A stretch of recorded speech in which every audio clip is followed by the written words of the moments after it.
Hello, good afternoon, everyone. Welcome to another plenary talk at the summer workshop in mathematics of Universidade de Brasília. It's a pleasure to introduce Professor Eva Miranda from Universidade Politécnica de Catalunha, and she is our next plenary speaker. So just a short introduction of Eva. Eva Miranda is a full professor at UPC, the Universidade Politécnica de Catalunha. She's a member of CRM, Centre de Recerca Matemática, and IMTech, the Institute of Mathematics of UPC. She's the director of the Laboratory of Geometry and Dynamical System and the group leader of the research project Geometry of Varieties and Applications. Eva Miranda is distinguished with 2 consecutive ICEA Academia Awards, the Catalan Institution for Research and Advanced Studies in 2016 and 2021. She was a chair d'excellence, my French is not that good, de la Fondation Sciences Mathématiques de Paris from 2017 to 2018. She was also a Juan de la Cierva Fellow from 2007 to 2009, and also a Marie Curie Fellow from 2004 to 2007. In 2021, she was an invited speaker at the 80th European Congress of Mathematics. Her research deals with several aspects of differential geometry, mathematical physics, and dynamical systems, such as symplectic and Poisson geometry, Hamiltonian dynamics, group actions, and geometric quantization. Today, she will talk about looking at the hydrodynamics through a contact mirror, from Euler to Turing and beyond. Thank you very much, Eva. Thanks for the invitation. Obrigada. It's a pity that I cannot travel there. I mean, that we are all here online, but thank you very much. I'm honored to give this talk. And today I'm going to be talking about this kind of picture or mirror between 2 walls, which is, if you see on the left, we have the world of fluid dynamics, and on the right we have, and this is your right, this is okay, we have something that relates more to geometry. We are going to relate these 2 worlds, the world of fluids and the world of geometry. And if you see at this first slide on the background, this is engraving of Alice in Wonderland. Alice looking through the mirror, in which she is going across this mirror and discovering a new world. So today I'm going to try to be like Alice in Wonderland and try to describe what happens when I want to solve a problem in fluid dynamics. How can I use geometry to solve this problem? And in the way, it turned out that geometry was not enough. We had to use some other tools, like from computer science. But before that, let me give a motivation to this. And well, what I'm going to project now is a video of an advertisement of a commercial, which was seen in Europe, probably not in Brazil. I don't know, because globalization is a mystery. And let's look at this commercial. On the 12th of January 1992, the merchant ship Old Susan, sailing the Hong Kong-San Diego line, was caught in a terrible storm and lost all its cargo. More than 20,000 rubber ducks.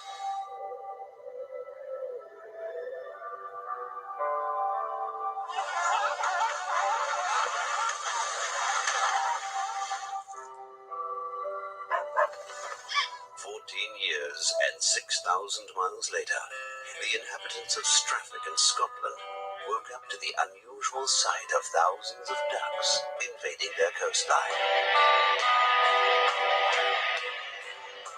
Life is full of surprising endings. I'm sorry, Eva. Just a sec. You cannot see it? Yeah, we can't see the video. Okay. Maybe if you use the You window. cannot see the video. Yes, we can't see You couldn't see anything. anything, just a black screen. Okay, But so yes, we can see the PDF with the slide, but not the video. okay, but we tried before and it worked, right? Yeah, it's just... Okay, let's try again. I'm going to share again. Okay, now what I need to do is to one moment. Okay, thanks for telling me this. I need to open again. It happens. Yeah. I mean, yeah, I don't know. I didn't do anything different before, right? Yeah, Maybe I'm projecting maybe full screen. Let me try. Just for the video, don't use the full screen, and then we can come back. Okay, so let me do this. Compartir.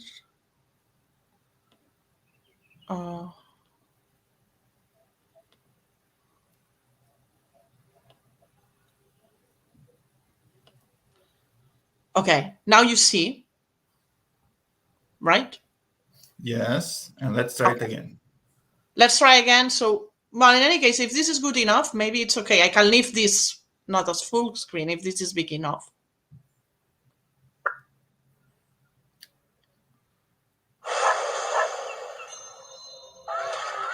On the 12th of January 1992, the merchant ship Old Susan, sailing the Hong Kong-San Diego line, was caught in a terrible storm and lost cargo. It's not working. It's not working. Oh, yeah. More than 20,000 rubber ducks. I see it's not working. Yeah, but I don't know. Probably something with plugins. So I'm going to try again. Otherwise, another solution that I have. Okay, just for this video. The other videos will have, like, I can project maybe directly from. Maybe you can use a player just for the video. Yes, that's what I'm going to try to do. I'm going to try to share. And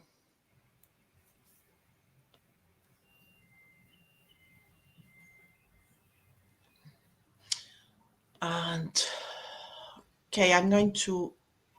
Here it is. Okay, now I'm sharing. No, but that's not good. Okay, is it good? Perfect. Yeah. On the 12th of January 1992, the merchant ship Old Susan, sailing the Hong Kong-San Diego line, was caught in a terrible storm and lost all its cargo. More than 20,000 rubber ducks.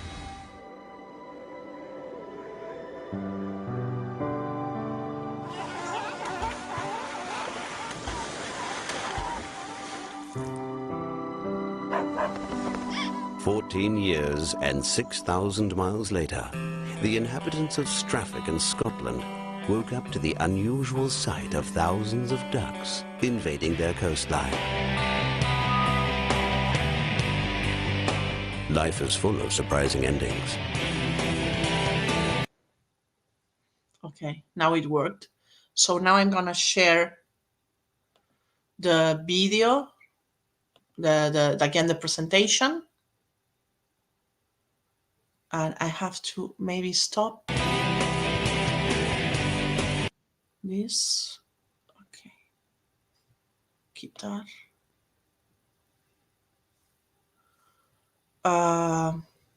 Okay. Do you hear me? Yes. Yes, I can right? hear you. Okay, sorry for this. Like, okay, no problem, no problem. I mean, we tried before and it worked, but well, at least we could see this video, and the other videos I will not project, and that's it. Like, that was the.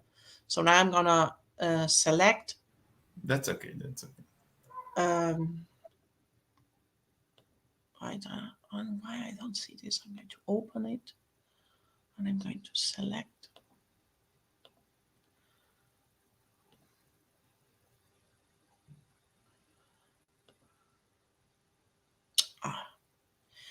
Well, I'm sharing on my screen, I think, which is maybe going to be a little bit uncomfortable, but well, I don't know. Let me try if this maybe works. So does it work? You can see it, right?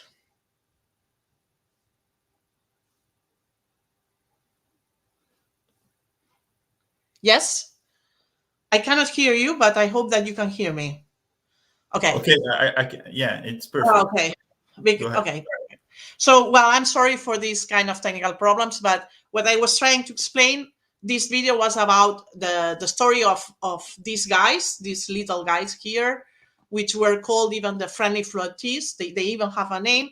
And the story of the commercial is based on a true story. Of course, there is some kind of lie because they want to sell. This is like a film, but at the end of the film, what they want you to do is to go and buy that car, because they say life is full of unexpected endings, and they believe that we are going to buy the car because we want an unexpected ending. And today I'm going to talk about things that couldn't be expected, unexpected endings. Okay. In particular, I'm going to talk about the story behind this commercial.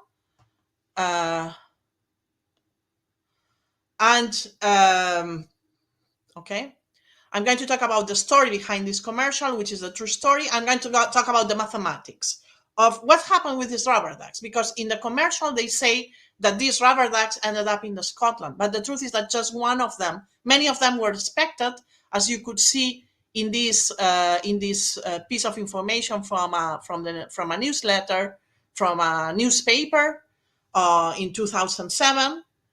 Thousands of rubber ducks to land on British shore after a 15-year journey. So they were expected to arrive, but just one of them arrived. Why? We want to understand why. The story is, as the commercial is explaining, in January 92, there was a carrier which departed from Hong Kong with destination Tacoma, and it lost 29,000 rubber ducks.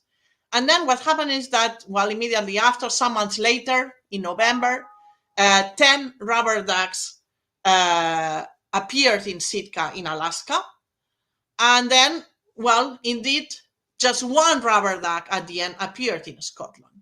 Through many more of them were expected. Indeed, these rubber ducks, there's even a book about them, which is called Moby Duck. Okay, it's like Moby Dick, but for the ducks.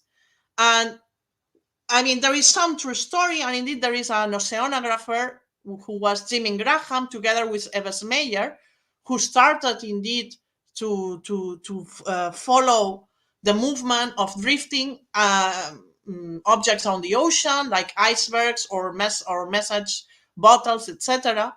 And they had developed a computer simulator to find all these flotsam. In particular, they used this computer program to see where these rubber ducks would show up.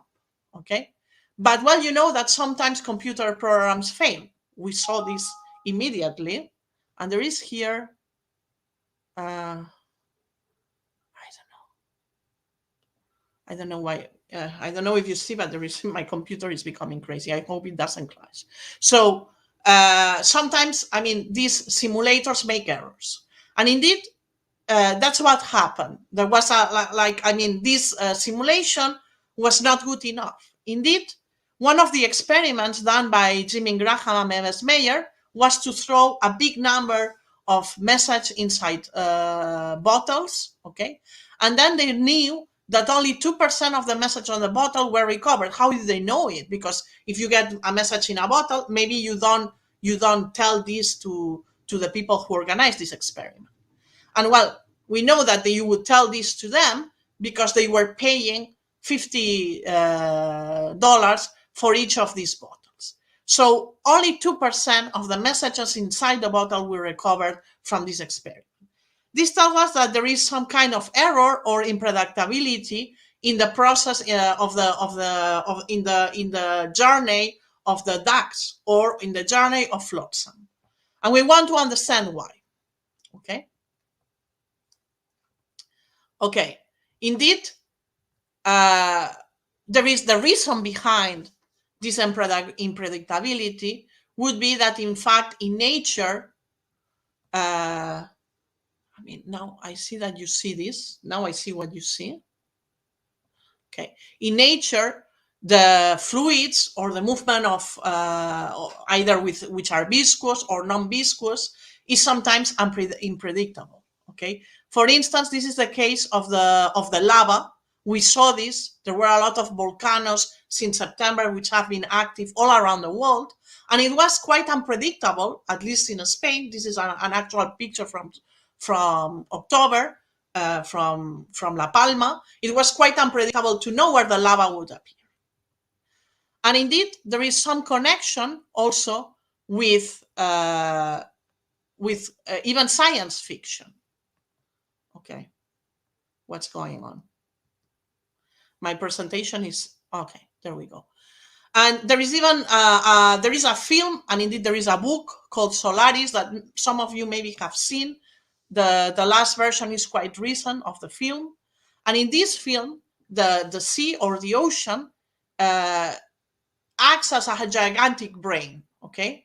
And indeed, this is an extract from the book of Stanislav Stem, where it says that, well, for sometimes there is the notion of Solaris as a gigantic brain, prodigiously well-developed and several million years in advance of our own civilization. So this idea of having fluids to be able to indeed to be very complex, and to be able in a way to be as complex enough to think, or if you want, are fluids complicated enough to create a fluid computer? And now we go from science fiction to science, because this is an actual question which was posed by Cris Moore.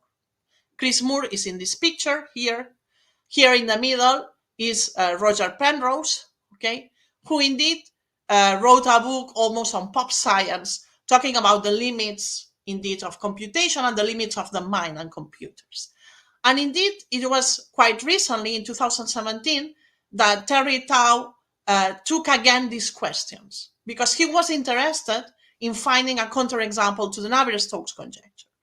The Navier-Stokes conjecture is a conjecture about existence and smoothness of solution of a certain partial differential equation. I'll get to this in a minute, but the motivation to look at these kind of questions, indeed, we could think that it comes from the rubber ducks, but for us, it comes from this original question of Richard Moore. And indeed, we went to this problem thanks to this question by Terence Tao. And when we talk about computers, we need to talk about Turing machines, right? And well, this is a picture, so the question, we can formulate it more specifically. Is the complexity of fluids enough to simulate any Turing machine? And now I need to talk about Turing, and I'm going to make Zhao, I'm going to try to do it again. Of course, that's what you're working on. Do you see the Of course, video? I haven't got anywhere with it. If you had, you wouldn't be hiring cryptographers out of university. Yes, yes. You would need me a lot more. Perfect. Now it works. Yeah. I like solving problems, Commander. And Enigma is the most difficult problem in the world. No, Enigma isn't difficult, it's impossible. The Americans, the Russians, the French, the Germans, everyone thinks Enigma is unbreakable. Good. Let me try, and we'll know for sure, won't we? Okay, this is Alan Turing. Of course, this is an example of what you don't have to do on an interview, okay? To say, I like solving problems, I am the best, let me try and we'll know for sure. But of course, they want again to sell the product of mathematician or Superman.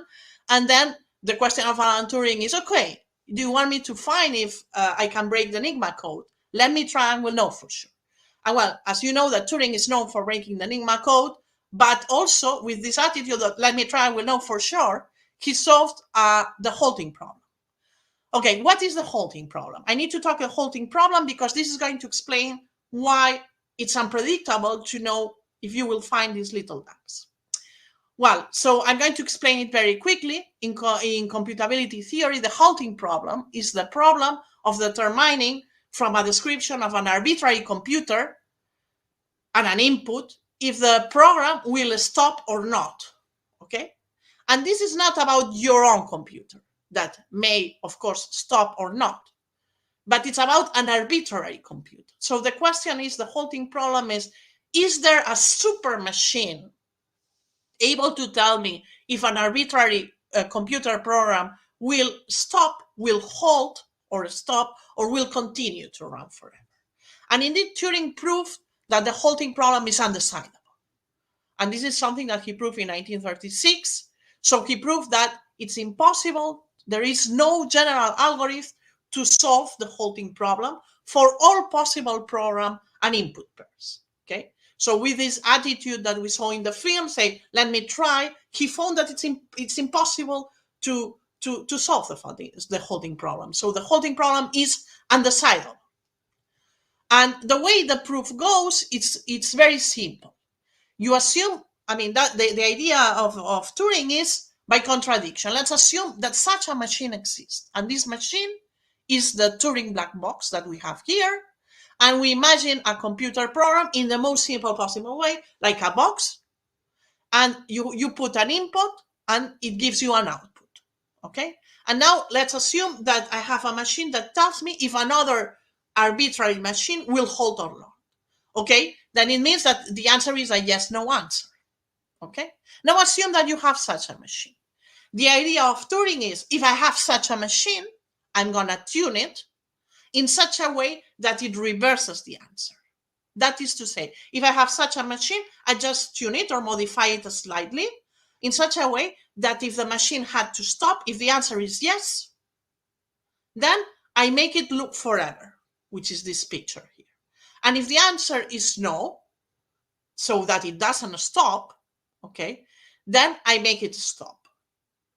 And then with this, let's say, enhanced version of Turing black box machine, which this machine is called H+, he could reach a contradiction.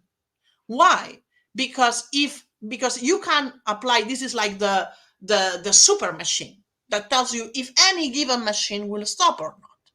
And now instead of taking any given machine, you take H+. So now this machine answers the question, does the program H+ stop with input H+? So I put as input the own machine. And because we have tuned the answer, so to reverse it, we get a contradiction. Because when the machine had to stop, then it doesn't stop. And when it didn't have to stop, then it stops. We have altered the machine. You can think that, oh, but something is wrong here. Okay, what is wrong is to assume the existence of this initial of the machine H, so that we can tune it. So the proof is as simple as that. Is a proof by contradiction. So this is how he proved the halting problem. So now what I'm going to do is to explain you how we could indeed prove that it's undecidable to know if you will find these little dots or not. Indeed, of course, we were not looking to the question. This is something that we found afterwards. Indeed, the question we tried to answer is the question of Moore, which is hydrodynamics capable of performing computations? Okay, so this is a little bit the chronology. We have these rubber ducks. One rubber duck shows up in Scotland in 2007. In 2017, Tao asked about universality of Euler flows. Well, universality, the word universal, what does it mean? It means that we can represent any given dynamical system as an Euler flow. I will explain, of course, what is an Euler flow. I will give more details, but this is just an overview of the talk. And then what happened is that Tao asked this, and at that we had been working with one of my students, Robert Cardona, and my dear collaborator, Daniel Peralta Salas, on this problem. And then, well, things happen like that. We had been working on a different problem. We had been working on something about big contact structures related to fluid dynamics, which I will explain later. And then we had been using some tools from contact geometry. So when we found this question, we thought, let's try to apply the techniques in geometry that we know to answer this question of Tao. So we could prove later on in November 2019 that the steady Euler flows, so a particular type of Euler flows, which correspond to stationary solutions of the Euler equation, are universal. And then, well, I was very happy about this result. I was so happy that when I was invited to Zurich, I gave a talk about this. I was very excited. It was a talk in the group of analysis. I felt super powerful because I was telling people in analysis that I could solve a problem using geometry. Okay. What happened is that they told me, well, this is very nice, but your construction is, well, as a consequence of this construction, I could build up a Turing complete Euler flow in dimension 17. And they told me, what about dimension 3, right? So then I came back to my collaborators and I said, look, I feel very bad because I thought that people would like this result and they really want to know about dimension 3. So indeed, we started to think how to make a construction in dimension 3, which would be a construction of a Turing complete Euler flow. This wouldn't be a construction about universality, but a construction about Turing complete Euler flow. And this is also connected to the program of Tao, because when Tao was asking about universality of Euler flows, his motivation was to construct a counterexample to the Navier-Stokes equation, and for that he needed to have some initial conditions which were complicated enough. Okay, and these conditions, complicated enough, is what we call Turing complete. Okay, and then, well, this is a construction that works in dimension 3, but the construction is done using a stationary flow. And then again, the question is, can you do this construction time dependent? And the answer is yes, but then we have to go to higher dimensions. Today, I will not have time to explain this time dependent construction. But I can tell you that after that, we did some improvement of the theory. Like we even, this construction I'm going to explain today uses a dictionary between geometry and fluid dynamics, okay, where it's very important to use a variation of the geometrical object, which is the metric, and this corresponds to a variation of the contact structure. And the natural question is, can you do this without varying the metric for a prescribed metric, for the Euclidean metric? And the answer is yes, but this is another story. And what I'm going to explain is joint work with these collaborators, especially I think I will have just time to focus on this paper on PINAS, that is the construction in dimension 3. Let me recall a little bit what I need you to know about these notions in fluid dynamics. Okay, I'm going to try to be very basic. Indeed, these first couple of equations, this is what are known as classical Euler equations on R3. And the notation here is the standard notation, okay? This is the gradient, and this is the dot, this is the scalar product, and this is the gradient. And what are the unknowns in this equation? Well, of course, X has to mark the unknown, right? But not only X, also the pressure is an unknown. X stands for the velocity field of the fluid, and this is an unknown, because these equations are giving you the evolution of the flow, but at the same time, they give you an evolution of the pressure, okay? So the pressure is also an unknown. And these are known as classical Euler equations. So when I talk about Euler flows, I mean solutions to these equations. This is a partial differential equation, and this corresponds to the evolution of an inviscid incompressible fluid flow.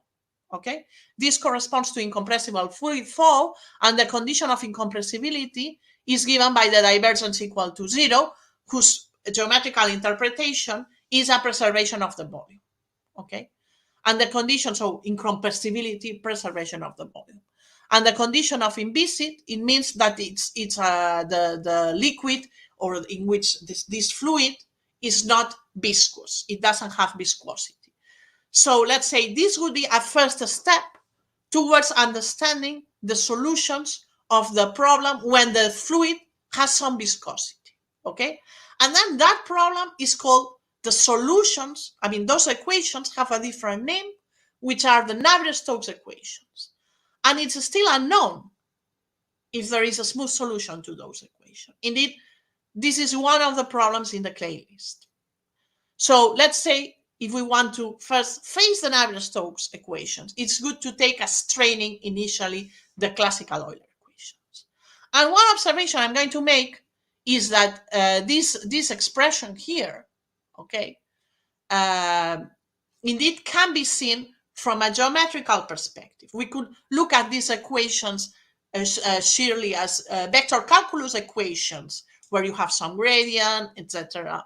Or you can look at these equations indeed as geometrical equations. And in order to look at these equations in the eyes of geometry, I need to think that indeed this gradient flow, this whole operation here, can be seen as the covariant derivative with respect to a metric. The day I realize that this is a covariant derivative, I win. Because then these equations can be generalized to more general situations in which the metric is not the standard one. If I have fluids moving on a manifold with a different metric, this has a lot of physical meaning, because we know in physics that many problems are guided with non-Euclidean geometries, okay, and with different geometries. So if I take any Riemannian manifold, okay, and I look at the equations, then the equations the mnemonics are more or less the same, and the only thing is to observe that this is the covariant derivative. And this connection is the Levi-Civita connection with respect to the metric. The second equation is the divergence. The divergence makes sense too, okay? Now imagine that I want to solve this equation here. What is the easiest scenario for this equation? It's when this first term is 0, okay? Well, when this first term is 0, it means that I'm dealing with a situation in which the velocity does not depend on time. And when that term is 0, then the equations look like this. And this is what is called steady or stationary Euler flows, okay? And it models the fluid flow in equilibrium. It turns out that the constructions I'm going to explain today make use of these fluid flows in equilibrium. We have a construction which doesn't use this equilibrium, but I will not explain it today because I will have no time, okay? With these equations, we can do many things. One of them is looking at them for half an hour. And then if we are geometers, one thing we can do, these are equations that imply vector fields, okay, that imply vector calculus. And one thing we can do is to use the metric. When we use the metric, we can think a la Hodge, and then associated to each vector field, what we have is a one form, okay? This one form, okay, satisfies these conditions. If I call alpha the contraction with the metric of this vector field X, then the one form satisfies that the contraction of this vector field with the differential of alpha is an exact form. It's an exact one form, and that this one form indeed is minus the differential of the Bernoulli function. And the Bernoulli function is described in terms of the pressure and in terms of the metric, okay? And the condition of divergence equal to 0, I can look at it as that the differential of the contraction with mu is the volume form associated to this metric of the vector field is 0, okay? An important class of solution of the steady stationary Euler flows are Beltrami fields, and today I will focus on Beltrami fields. Beltrami fields satisfy that the rotational vector field, okay, is proportional to itself. We can define the rotational vector field very easily using this condition of alpha. I will not give details because I want this talk to be general, but it's possible to give a definition of all these objects using forms. And we have this condition that the divergence is 0. This is the conditions for a Beltrami field. And among examples of Beltrami fields, we have the Hopf fields and the ABC flows. These are famous. The ABC flows are famous for the study on KAM theory. Let's talk about the Navier-Stokes equations now. Well, the Navier-Stokes equations are worthwhile, not only from a scientific point of view, but from economical point of view. If you can solve them, if you can prove smooth solution, or prove that there exists no smooth solution, so give a counterexample, then you can get $1 million. Let's see how else can you get $1 million. You have here a list of problems that give you this $1 million. One of them is already solved. It's the Poincaré conjecture, and it's the only one on this list which is solved. Okay, you have these 7 problems. Okay, and the Navier-Stokes equation is one of them. Because it's worth $1 million, let's look at the statement. Okay, the statement is the following. We have the Navier-Stokes equation that we may think it's a sophistication of the Euler equation. Remember, the Euler equation corresponds to the movement of incompressible fluid, okay, and corresponding to the situation where it doesn't have viscosity, okay? And now I'm going to assume that I have some viscosity. Here, the viscosity comes here in this term, where I also have the Laplacian, the typical Laplacian. So the Laplacian is given by this formula, okay? So essentially, this is exactly the same formula we had before. And here we have also the gradient of the pressure. And here we have an additional term that is given by the viscosity of the fluid. It's also possible to have some kind of control external force, okay, corresponding to the physical situation. And, okay, if you tell me if these equations have a smooth solution, first thing you think is, okay, we have this external force. Let's play dirty in a way with this external force in such a way that we can produce a blowup. Aha, but what you do is to go to really the actual statement which was written by Pfefferman to get the price. And Pfefferman tells you, not any F is good. You need to have some control of the partial derivatives. So you need to have these bounds for the partial derivatives of this external force, and you also need to have some control of the initial condition. So the initial condition, the energy has to be bounded somehow. Not only of the initial condition, but of the solution. So essentially, to find a solution of the Navier-Stokes equation is to solve this partial differential equation, okay, where you have the divergence equal to 0 and this equation here with these external forms with some initial conditions, but not any initial condition or not any external force will do. You need to have to satisfy some kind of control or bounds of the inequalities, okay? And these bounds can be thought as a control of the energy of the system and a control of the decay of the partial derivatives of the external function. Okay, so then Pfefferman explained like 6 different situations that correspond to solving this problem. The easiest one is to think of the Navier-Stokes on R3. Then he also considered Navier-Stokes on a 3 torus and Navier-Stokes under some additional periodic conditions. And the conditions on the Navier-Stokes on R3, either you prove that there exist smooth solutions, and then Pfefferman says, okay, then you can take F to be identically 0, or you find a counterexample, and then you are allowed to have an F, but not any F, because F has to satisfy this particular control on the decay of the partial derivatives, okay?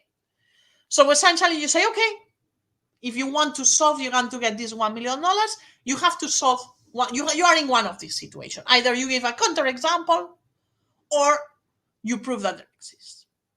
We could say that the community in fluids is divided in these 2 parts, right? Some people are trying to prove that it's a smooth. Some people are trying to prove that there is blowup. What about Tao?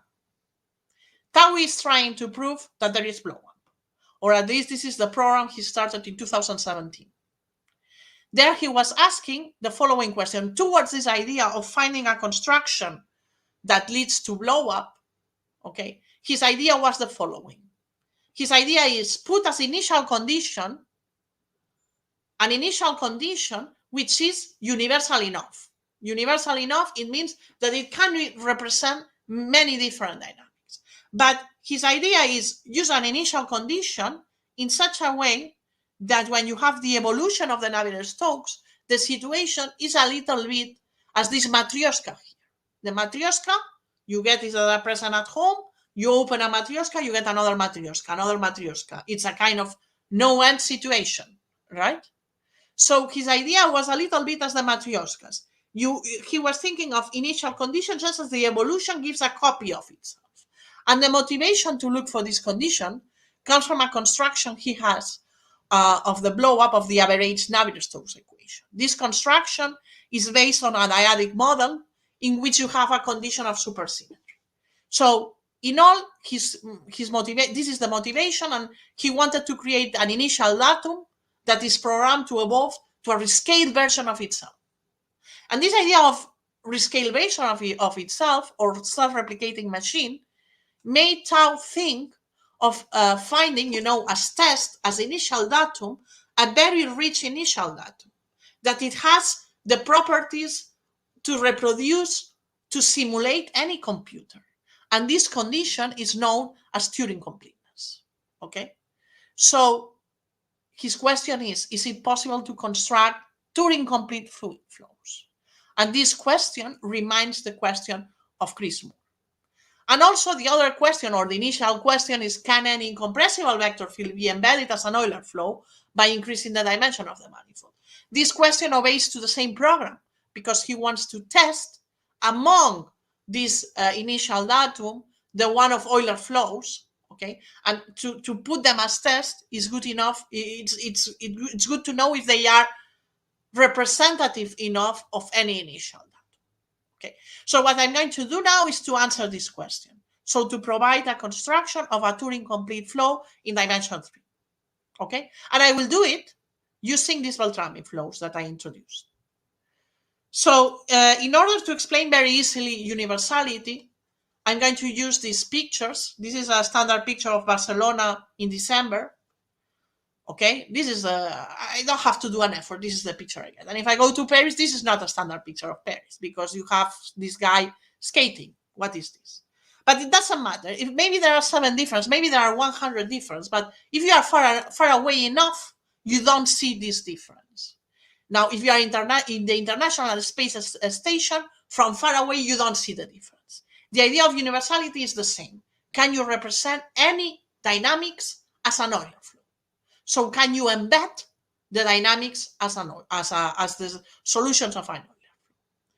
This brings me to geometry.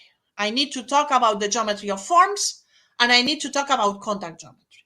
Contact geometry is related to one forms, and these one forms satisfy, I mean, they are also related to symplectic geometry, but I will not talk about symplectic geometry. I will just stick to contact geometry. Contact geometry makes sense on not-dimensional manifolds, and it's the geometry given by a one form that satisfies a condition, which is the following. If you take a one form and you look at the kernel of this one form, okay, then you have a distribution. Well, this distribution, this is the picture of the standard contact structure on R3. Then, as you can see, because this plane turns around in all possible directions, okay, then as a consequence, there exists no submanifold having this as tangent space. This means that this distribution is not integrable. And a way to talk about non-integrability from the Frobenius theorem, if you want, in the language of forms, is to say that there exists a one form alpha, such that alpha wedge the alpha n, if the dimension of the manifold is 2n plus 1. This is a top form, because this is a 2 form. I put it to n, so this is a form of degree 2n. So this is a form of degree 2n plus 1. So this is a volume form on the manifold, okay? So we require that this is really a volume form, that it doesn't vanish, okay? And this condition is equivalent to the non-integrability. So I need to talk about contact structure. This is a nice picture by Robert Grist of this standard contact structure on R3, where at each point I put the kernel of the distribution. This could be an exercise in the exam, okay? I can compute the kernel of this one form. This is generated by this 2-vector field. And then I compute if I apply Frobenius theorem, you compute the Lie bracket, and you get that this Lie bracket doesn't pertain to the kernel of alpha. This is equivalent to non-integrability. And in the language of forms, this is equivalent to the fact that alpha wedge the alpha, it's a volume form, which it is, because you get exactly the standard volume form on R3. So this is an example. And just to motivate a little bit contact geometry, one thing that contact geometry does for you is to explain what is hard to park a car. Of course, you don't need to contact geometry to explain yourself that it's hard to park a car. This is a picture of how many steps ideally you need to park a car. The theory tells you that in 4 steps you can park a car. Reality is a different thing, depending on how are you parking. And indeed, this is a theorem. It's a theorem in contact geometry that a car of length L can be parallel parked in any space of length L plus epsilon. And this epsilon can be very small, so small that maybe you need to push forward or back the neighboring cars. So contact geometry can do this for you. And let me go back to the first examples of Beltrami fields, because there is something that came to my mind, which is the fact that on S3, which I'm writing here in using complex coordinates, indeed S3, it's a contact manifold, okay? And this alpha, it would be a contact form. If you take this alpha and this S3, and you compute what is called the Revector field, which I didn't say, but I'm going to go back because this is important. The Revector field is a special vector field that is defined using this one form alpha. It's defined in the following way. You take, it's a vector field that is in the kernel of the differential of alpha, okay, and such that alpha of R equals 1.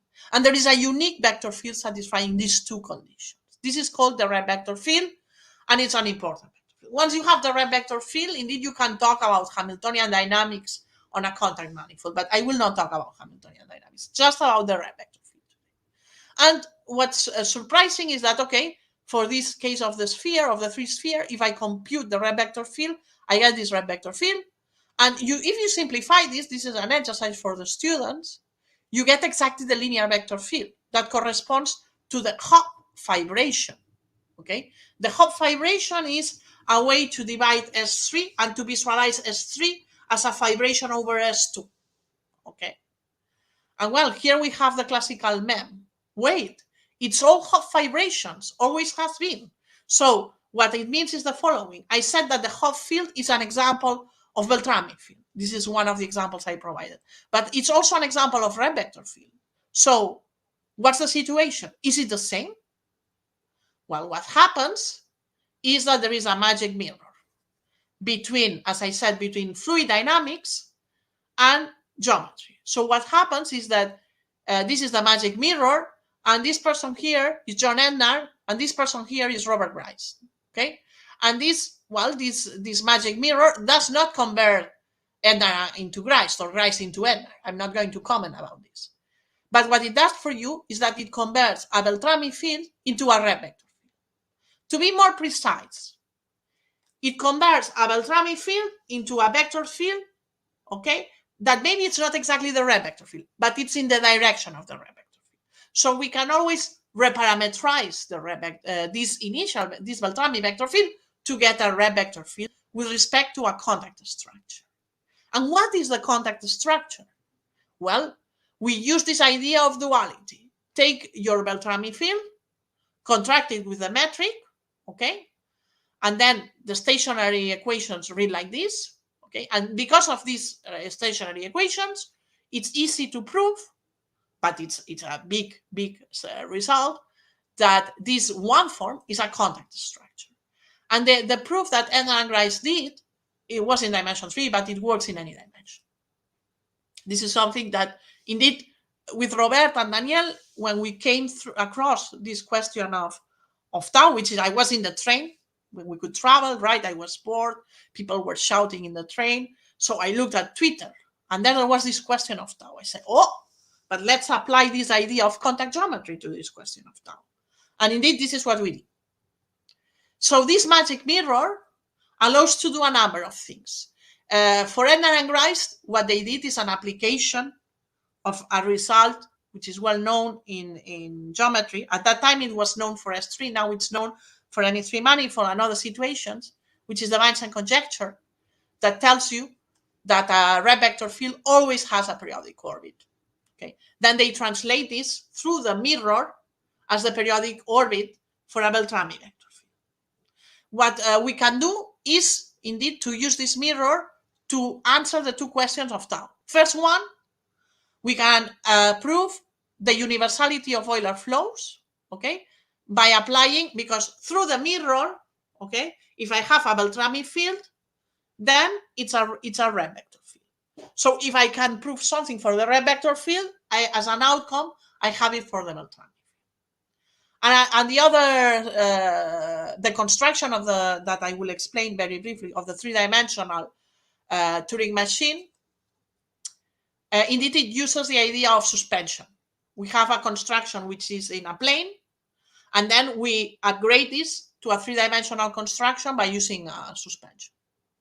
So, in other words, the question of Tao, can an incompressible vector field be embedded as an Euler flow in higher dimensions, now becomes, can we realize a vector field on a manifold as a Revector field on a bigger compact contact manifold? This is the first of the two questions of Tao.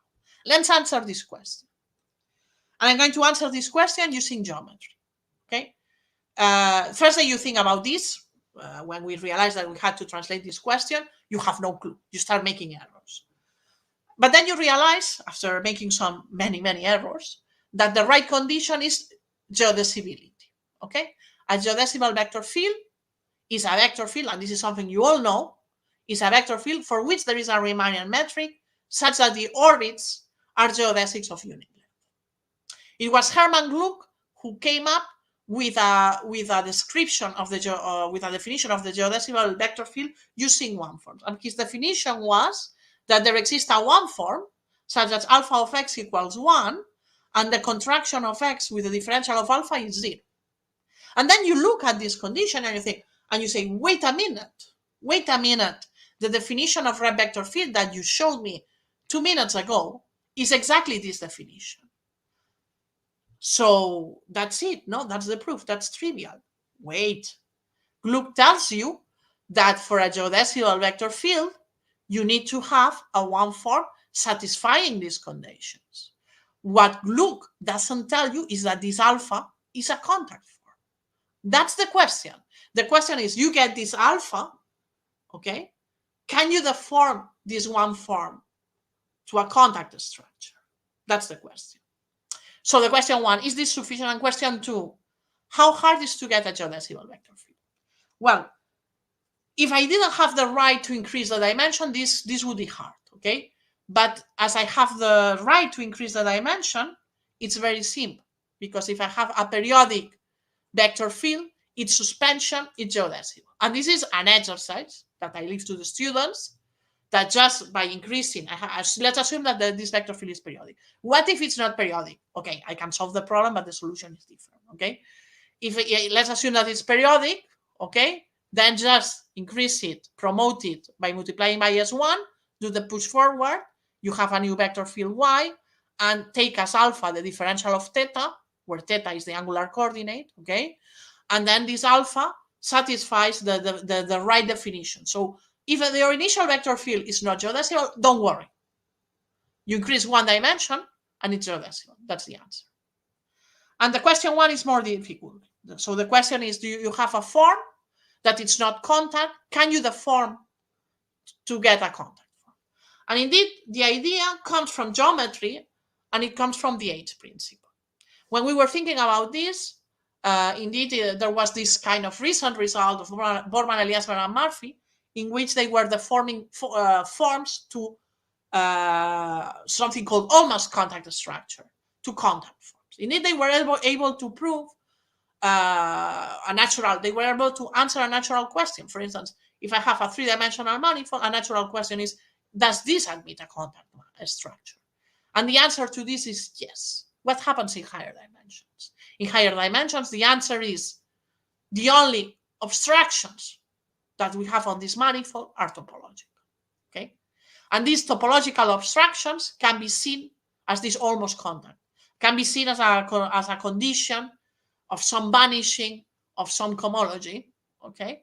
Which we can just encapsulate now or call almost contact. So they prove that any almost contact closed manifold is contact, and the way to do it was to use the H principle, okay?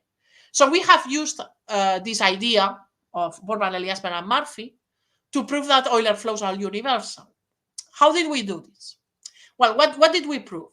We proved that we can always extend, given any dynamics, we can extend it, okay, in such a way that in higher dimensions, this dynamics or this vector field is a Beltrami vector field. That's what we proved. Okay, and using the mirror, in order to prove this, the Beltrami vector field, okay, it's a Revector field. So the question is, I have a vector field. Is this vector field the Revector field of a convex structure? And we answer this question saying, yes, if you increase enough the dimension of the ambient space, then you can deform it. I mean, you can assume that this is a Revector field. Okay. And indeed, what is very tricky here is the dimension of the ambient space. This is quite tricky, and it's quite technical, and it's very hard. It's 20 pages of proof to prove that you can go from dimension 4n to dimension 3, dimension of n plus 5, or 3 dimension of n plus 6. So we could answer the first question, and we could answer the first question of tau, of universality, just using a type of Euler flows, which is Beltrami flows. Okay, so any dynamics can be represented. And this is thanks to this magic mirror. Okay, that's the first thing. Now let's go to the second question of tau. And I have 3 minutes to finish my talk. So can I take 5 extra minutes, or we are Joao?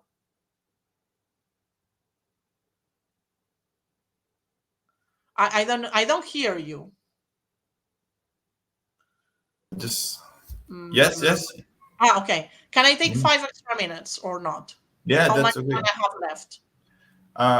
Actually, it will be 3, but since we have some problems at the beginning of the talk, another 5 minutes, it's okay. Okay. So in this, that's good. In these 5 minutes, I'm going to explain how did we answer the second question of tau. Okay. The second question of tau is, can you give me Euler flows which are Turing complete? Okay. What do we mean by Turing complete system? I'm going to give, there is a precise definition, but I'm going to be hand wavy because I have these 5 minutes. But the idea is the following. We have, like there is the notion of Turing machine that we can think as a long tape and a printer on which we print some states. Okay. And then we have the notion of trajectory of vector. Okay. So there is a way to associate to the trajectory of a vector field the encoding of a Turing machine. Okay. And then I say this vector field is Turing complete if it can simulate any Turing machine. So if following the trajectory is equivalent to simulating any Turing machine, which is equivalent to the following. The halting of any Turing machine with a given input is equivalent to a certain trajectory of the field, bounded trajectory of the field, entering a certain open set. So let's say the way to associate, this is done in a precise way, the way to associate encoding with the trajectory, okay, it's not uniquely determined. So there is the notion of encoding. But you can do it, okay, in such a way, indeed, because there is a way to associate to a Turing machine a dynamical system. And once you have the right definition, okay, once you have this dynamical system, it's very easy to go to the trajectory of the vector field. But the idea is the following. It's equivalent to have a vector field which is Turing complete that to have a vector field that can simulate any Turing machine, in the sense, okay, that the halting is equivalent to the trajectory entering a certain open set. Okay. And okay, the halting of the Turing machine is equivalent to a trajectory entering a certain open set. Now think of these guys. Okay, if we can make a construction which has this Turing completeness condition, then what happens is that if I mark a certain, if this open set coincides with a certain area of the C, okay, then if my construction is Turing complete, there is no way to know if these guys will enter this open set, because the halting problem is undecidable. Okay, that's the whole point. Okay, and well, I'm going to skip this. And indeed, that's the theorem we want to prove. We had a construction in dimension 17, and what we proved is that there exists an regularizable flow on S3 that is Turing complete. And okay, I'm going to explain very, very briefly how this construction works. What is very important is that the metric that makes this a stationary solution of the Euler equation can be assumed to be the round metric on the complement of a solid torus. And as a consequence of what I explained at the beginning, that the halting problem is undecidable, there exists undecidable fluid particle paths. So there is no algorithm to decide whether a trajectory will enter an open set or not in finite time. So if this open set is at Scotland, okay, then it's undecidable to know whether these little ducks will arrive or not in Scotland. That's the connection to the initial. So how did we do it? Because I have just 2 minutes. And what we did was to use this idea of Turing machine, okay, which is, I can think of this tape where I have some instructions, and I think of this as a printer, and then there is some delay with the YouTube, and then the printer moves along this string, okay. And indeed, another different way to think of this Turing machines is to think of the Conway's game of life.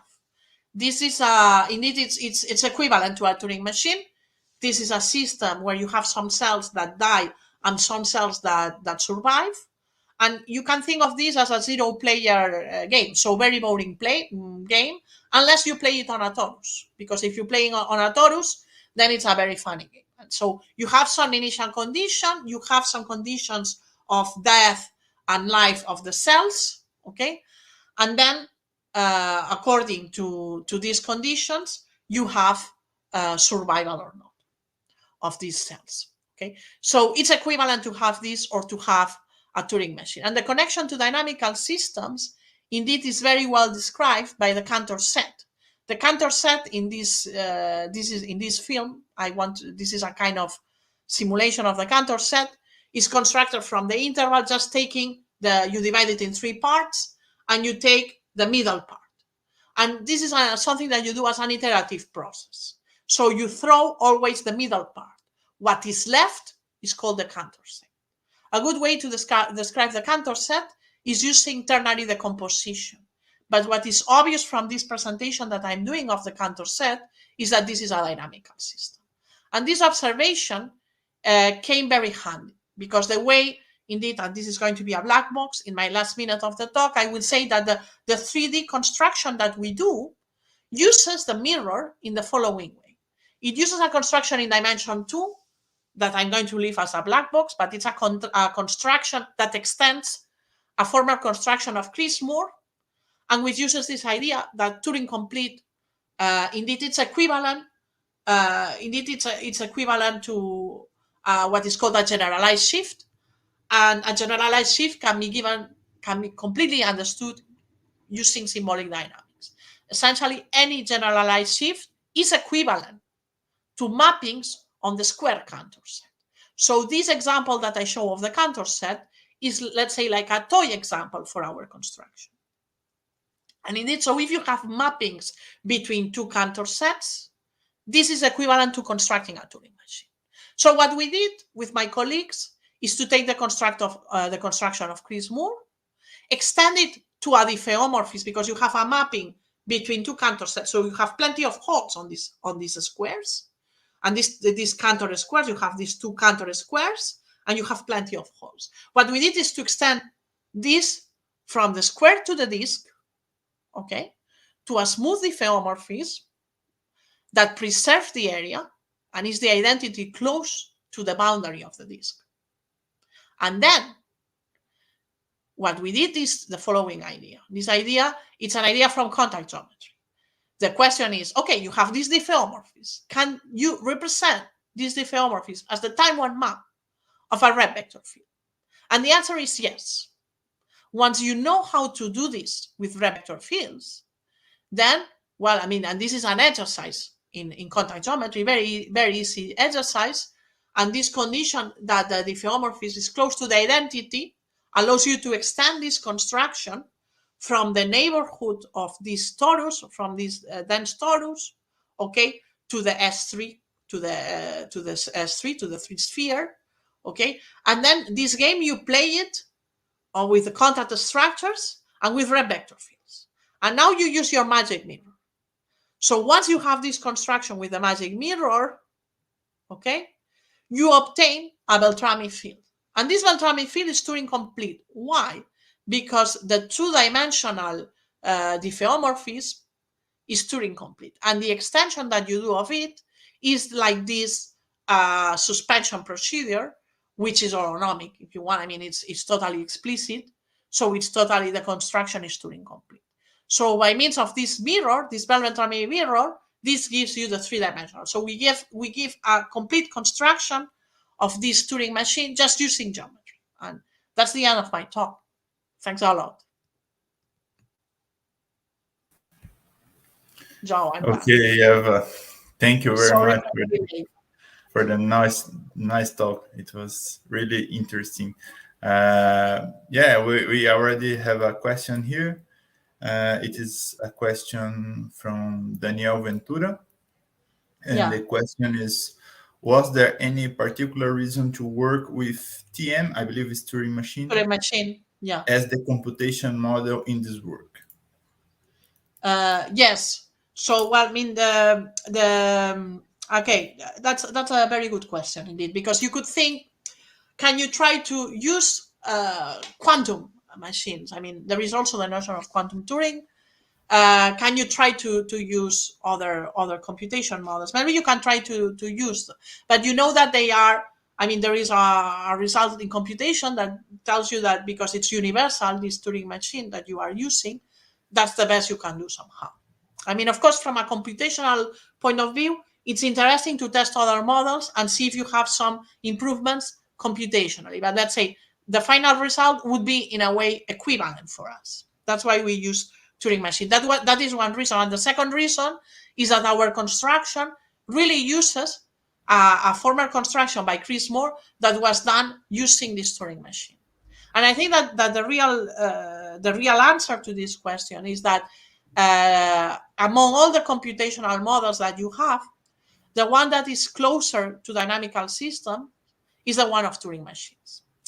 Okay, and this I say this a statement, but of course you can try to make this quantum, the quantum version of this, and this is an interesting question indeed. And let's say we did the Turing machine construction first because it's universal and it's computationally equivalent to another one, but also because the tools we had is former constructions which were done by Cris Moore, which were Turing complete. Okay, which were Turing machines, and that's the reason why we do it. Let me see more questions here. Nice. I have a question from Yuri Dumares Sobral. So a question from a non-specialist. In Beltrami flows, the vorticity equation for steady flows does not have the vortex stretching terms, which might be the cause blowup. Can we still expect blowup with Beltrami? Yeah, that's okay. Okay. That's another question. That's a different question. Yeah. So okay. Let's say that's a good question. Let's say the constructions, like it's this is very hard because if this let's say from the point of view of fluid dynamics. Let's say there are like two ways to think about this. Because when we think about the flow, which flow do we mean? We mean the flow of let's say from the fluid dynamics point of view, okay, we wouldn't expect any blow up, okay? But for Euler flows, not necessarily Beltrami, there have been some recent works. I mean, recent works, I forgot the authors, of some blow up constructions which were not smooth. I mean, not in the category CK, but in some other category. So there is some other works, but these other works use different kind of techniques. Don't use this approximation of tau. Let's say this idea of tau indeed, it worked very well for the average Navier-Stokes equation. But I don't know if Tao tried to use it for Euler flows. For Beltrami fields, okay, it's unlike. I mean, for Beltrami fields, it won't work. Most likely, it won't work. Our construction doesn't work, and another Beltrami fields, because of course you can think of the vortex, okay, but then the kind of singularities are different, right? Because here, let's say we have the singularities of the flow, and then we have the vortex singularity, and they are not the same. I mean, they could be related. I don't know in any case, but I don't think, concerning your exact question, I don't think we are going to get them, but we will try. We can try. I mean, of course, the former question of the Turing machine, this is a question in our list of questions to answer. And then we have another condition. Okay, Yuri, this is the condition. Was explicitly used in the results. Yeah. Second question by Yuri. Yeah. Okay. Yeah, I don't know. Well, I think Yuri is referring to the following. This is a slide which I didn't show because I was in a hurry. Well, and because I always prepare too many slides. And let's say, indeed, our construction, I mean, it would have been good, no, if we use our construction to get a counterexample of the Navier-Stokes. And it didn't work because we could indeed follow explicitly, let's say, what we did. Maybe it's not the most general thing. What we did is to plug a vector field which is of Beltrami type, and this is what makes me think that the question of Yuri, the answer is also no, okay? Because then the kind of solutions that you have are of this type. Then if we don't have the divergence condition, which is what he says, okay, the divergence equal to 0 is the condition of incompressibility. And if we allow the flow to be compressible, so what Yuri is proposing is to drop the divergence equal to 0. We didn't try this, okay? We didn't try this. That's a good question. If we put the condition the divergence is 0, then what we know is that we have to play. It's not as direct. Of course, here what I do is to rewrite. This is the Hodge Laplacian because we are doing this for any Riemannian metric. So we need to play a little bit the Hodge game also with the Laplacian. But it's more or less like the Navier-Stokes equation in the Euclidean space that I was discussing. But let's say in our case with the divergence condition, thanks to having this, we can really integrate the flow in a way. And we know that we have this kind of expression. So first, it exists for all time. Second, if we want to have some kind of Turing completeness, the Turing machine can only simulate a finite number of steps because of this exponential decay. That's the problem we have. Without this condition, divergence 0, I'm going to think about this. This is a good question, Yuri. I don't know. I'm going to tell Daniel. Daniel is the expert in this. Well, I mean, the thing is that you are out of this without the condition of divergence 0. You are out of this mirror. Okay, we don't have geometry at our disposal anymore. So yes, I don't know. That's a good question, Yuri. I don't know, but for the vortex, yeah. Thanks a lot, Yuri. We'll be in touch. Maybe. Thanks for the questions. Yeah, that's nice. Gracias. I have a lot of. I see Yuri is speaking in Catalan, I believe. Moltes gràcies, Catalan. Yeah, it's Catalan. Thanks a lot. Yeah, Thanks a lot. Is still connected here. It was a bit. I was a bit quick towards the end, but I'll be happy to answer questions if you want to send me emails or ask me questions. And thanks, Yuri, for this suggestion. I think it's a very good one. These two suggestions. Yeah. Thanks. Yeah, so it was a really nice talk. I really appreciate it. And thank you very much, Eva, for coming virtually. Virtually coming. Hope we can meet in person, like I was saying. Yeah, you're already invited to visit us here at Universidade de Brasília. And thank you all for coming also to see the talk. And okay, I hope to see you soon. Yeah, thanks for everything. Bye. Bye. Bye. I'm gonna stop sharing this.